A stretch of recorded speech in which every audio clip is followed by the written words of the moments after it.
Hello there everyone, welcome back to our channel. In today's video, we are going to see how to find archived mail on Gmail.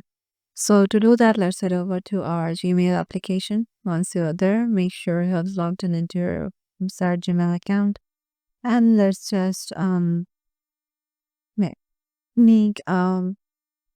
email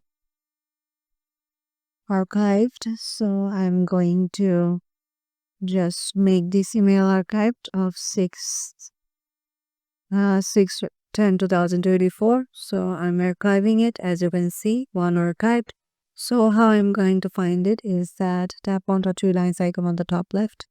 From here, go to all email. Now what you need to do is to scroll down and to find that specific email.